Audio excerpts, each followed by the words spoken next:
और मुझे लगता है सबसे पहले तो मैं आपको बधाई दे देती हूँ सर। जो गाइडलाइन सोशल मीडिया के लिए आप लोगों ने बनाई हैं, कम से कम किसी नकारात्मक हैशटैग के साथ उनका स्वागत नहीं किया जा रहा है। बहुत बहुत धन्यवाद। देखिए, मैं आपसे एक बार बता जाता हूं, भारत में सोशल मीडिया पर जो लोग उसको यूज करते हैं उनकी संख्या लगभग 140 करोड़ है। व्हाट्सएप के 53 करोड़ हैं, यूट्यूब के 44 करोड़ हैं, फेसबुक के 41 करोड़ हैं, इंस्टाग्राम के 21 करोड़ हैं, ट्विटर के 1,75,00,000 हैं। स्वागत है, भारतीय इसको यूज करते हैं। आप सोशल मीडिया आइए, भारत में व्यापार करिए, लोगों को आवाज दीजिए, पैसे भी कमाइए, और आपने आम आदमी को मजबूत भी किया है। लेकिन आपकी कुछ जिम्मेवारी भी है, और इस पूरे गाइडलाइन का सार क्या है? अगर किसी को शिकायत है कि मेरी बेटी का मॉर्फ फोटो दिखाया जा रहा है, या कोई महिला को बहुत गलत तरीके से पेश किया जा रहा है, या किसी के खिलाफ बिना मतलब का झूठे आधार पर विश्वास हो रहा है, या आतंकवादी की कार्रवाइयों को प्रमोट किया जा रहा है, तो ऐसे में, या किसी व्यक्ति को एक प्रकार से डिफेम किया जा रहा है जी, तो उसको एक अपनी शिकायत के निराकरण का अवसर दीजिए। इसलिए कहा है कि आपको 24 घंटे के अंदर उसकी शिकायत को नोट करना पड़ेगा और 15 दिन के अंदर उसका निष्पादन करना पड़ेगा। तो सर मतलब इसको, और ये स्वयं करेंगे जी, इसको इस तरीके से मुझे लगता है आप क्योंकि खुद ही बेहतर तरीके से समझा पाएंगे दर्शकों को कि मान लीजिए कुछ आपत्तिजनक किसी को नजर आता है तो वो शिकायत करे फिर सोशल मीडिया प्लेटफॉर्म को, और आगे की जिम्मेदारी फिर सोशल मीडिया प्लेटफॉर्म की है। जी बिल्कुल, मैं उसमें थोड़ा बता दूं कि हम लोगों ने एक सिग्निफिकेंट सोशल मीडिया का भी रखा है, जिसमें फेसबुक आएंगे, ट्विटर आएंगे, जिनकी लगभग 50 लाख से ऊपर की, उसको नोटिफाई करेंगे। आपके पास एक ग्रीवांस ऑफिसर होगा, जहां नोट होगा, उसका आप समाधान करिए। उसके बाद एक चीफ कंप्लायंस ऑफिसर होगा जो इसका कंप्लाई करेगा, और बाकी आपको गवर्नमेंट से कंटैक्ट के लिए कार्रवाई करेंगे। तो आपके पास शिकायत आएगी तो उस शिकायत को रजिस्टर करना, रजिस्टर कर उसका निष्पादन करना, ये आपकी जिम्मेवारी होगी। इस बात को समझिए, सरकार नहीं करेगी, आपको अपना मैकेनिज्म डेवलप करना पड़ेगा।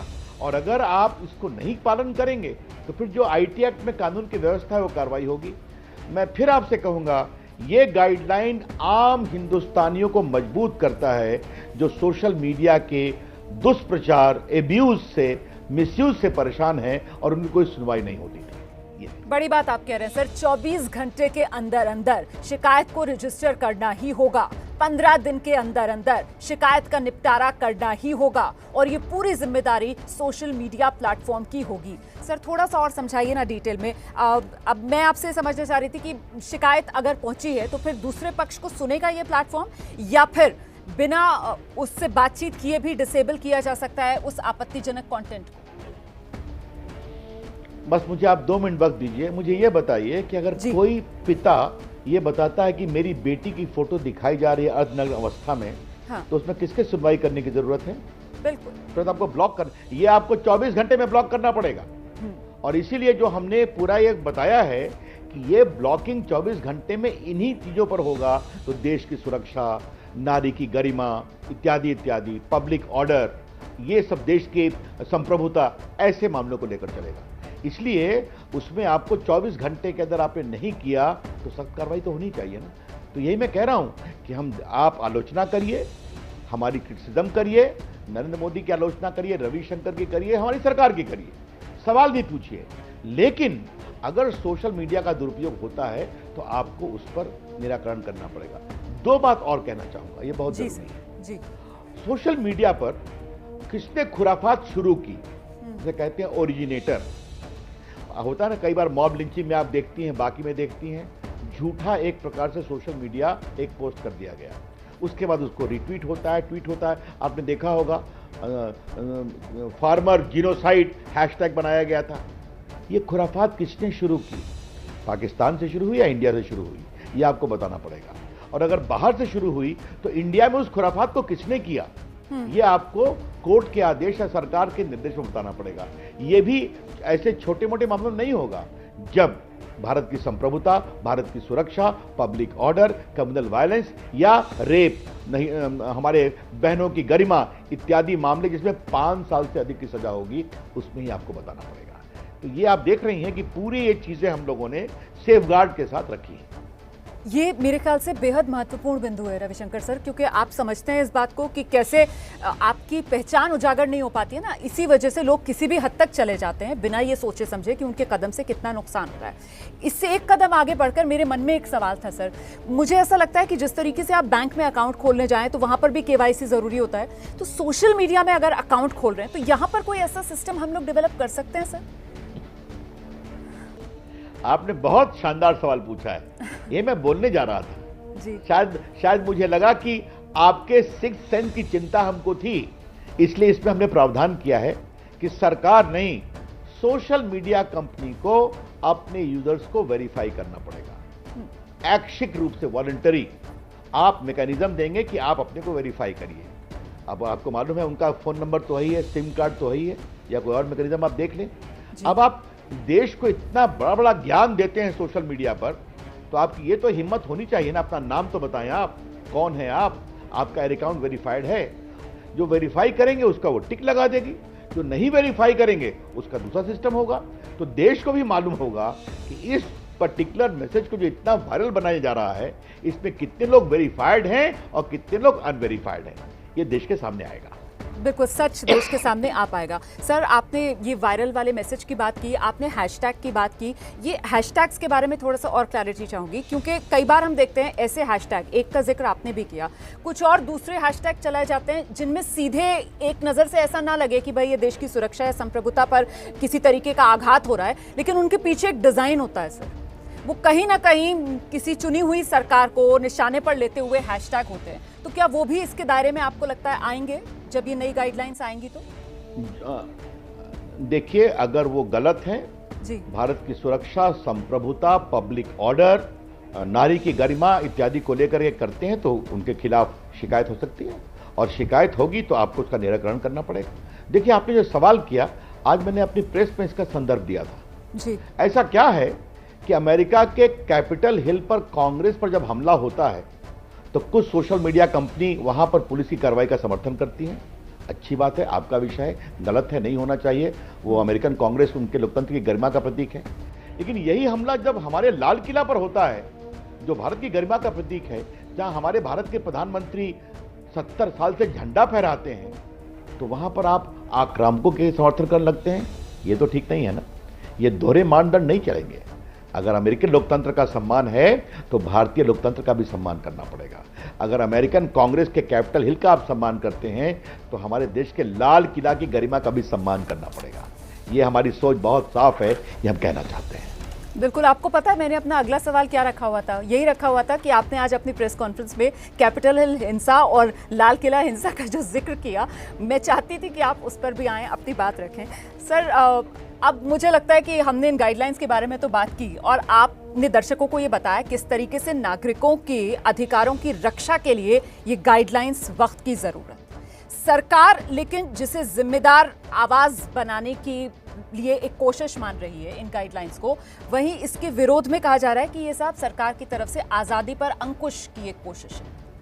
ये राजनीतिक जो विरोध में आवाजें सामने आ रही हैं। जी नहीं, हम आज मैं कोई पॉलिटिकल डिबेट आपसे नहीं करूंगा। माना एक बात मैं बहुत अदब से आपको कहना चाहूंगा कि हम आज़ादी के पक्षधर हैं जी। प्रेस की आज़ादी, बोलने की आज़ादी, हम लोग वो लोग हैं जो लोकनायक जयप्रकाश के सिपाही रहे हैं। तो हमने इमरजेंसी में संघर्ष किया है, लाठियां खाई हैं मीडिया के फ्रीडम के लिए, इंसान की आज़ादी के लिए, न्यायपालिका की गरिमा के लिए। लेकिन हमें एक बात कहेंगे कि भारत के संविधान के आर्टिकल 19(1) में फंडामेंटल राइट है बोलने की आज़ादी, वहीं पर 19(2) भी है कि बोलने की आज़ादी पर भारत की संप्रभुता, भारत की सुरक्षा, भारत की एकता इत्यादि को लेकर के रीजनेबल रिस्ट्रिक्शन हो सकता है। वही भारत के संविधान में लिखा हुआ है। तो अगर आप यहां पर आप कहेंगे कि हम कुछ भी बोलेंगे, किसी की भी बखिया उधेड़ेंगे, किसी की भी गरिमा को, किसी भी माता बेटी बहनों के खिलाफ कुछ भी बोलेंगे, तो ये ठीक है क्या? सर, आप जो बात कर रहे हैं कि देखिए अभी भी इस बात को समझना चाहिए देश की जनता को कि साहब सरकार गाइडलाइंस लेकर आ रही है, लेकिन अभी भी सॉफ्ट है, और सरकार की कोशिश यही है कि सेल्फ रेगुलेशन की ओर खुद ये प्लेटफॉर्म्स आगे बढ़ें। लेकिन इसी के विपक्ष में एक बात कही जा रही है कि फिर ये ओवरसाइट कमेटी की जो बात कही गई है वो क्या है सर? उसे लेकर आप दर्शकों के सामने, मुझे लगता है आप बेहतर एक्सप्लेन कर पाएंगे, क्योंकि एक पक्ष कह रहा है कि ये सरकार की तरफ से देखिए पीछे से कंट्रोल करने की कोशिश है। देखिए एक बात बता दूं, ये है हमारा आईटी एक्ट, इसके धारा 69 में ऑलरेडी प्रोविजन है।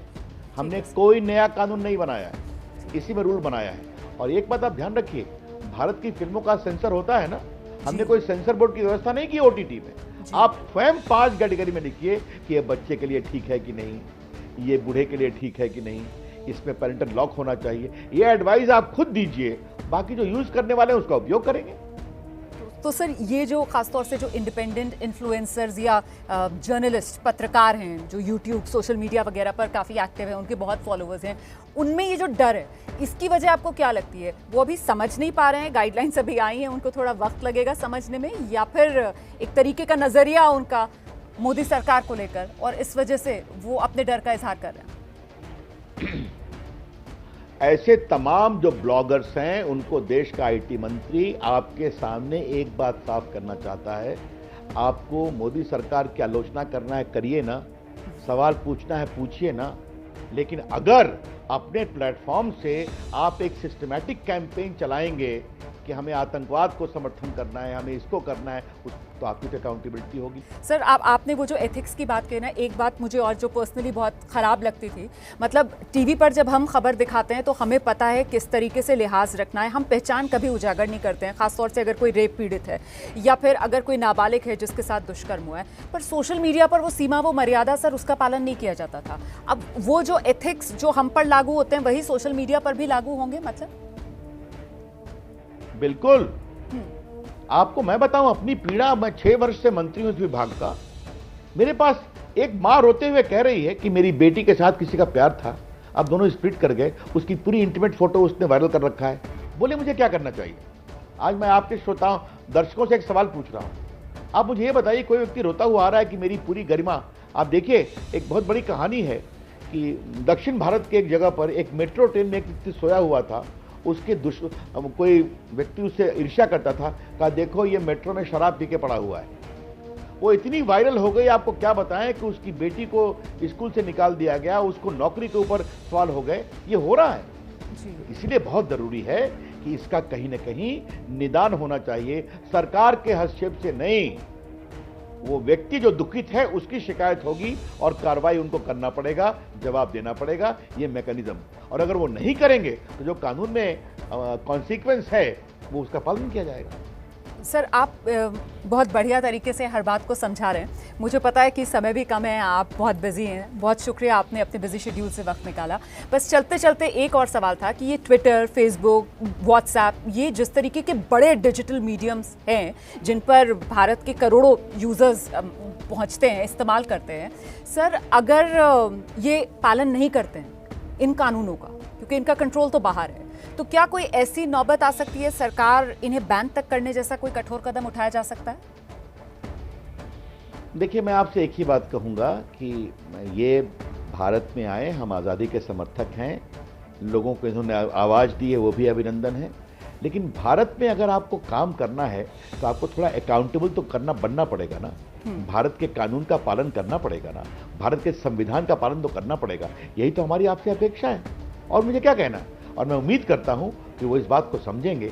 और एक बात और है, भारत उनका बहुत बड़ा मार्केट है, मैंने बताया ना 150 करोड़ उनके यूजर्स हैं, मैंने आपको संख्या बताई है। तो अगर वो भारत से इतना पैसा कमा रहे हैं, भारत में इतने लोगों को जुबान दे रहे हैं, तो थोड़ा जिम्मेवारी भी जरूरी है। यही तो हम कह रहे हैं, और क्या कह रहे हैं।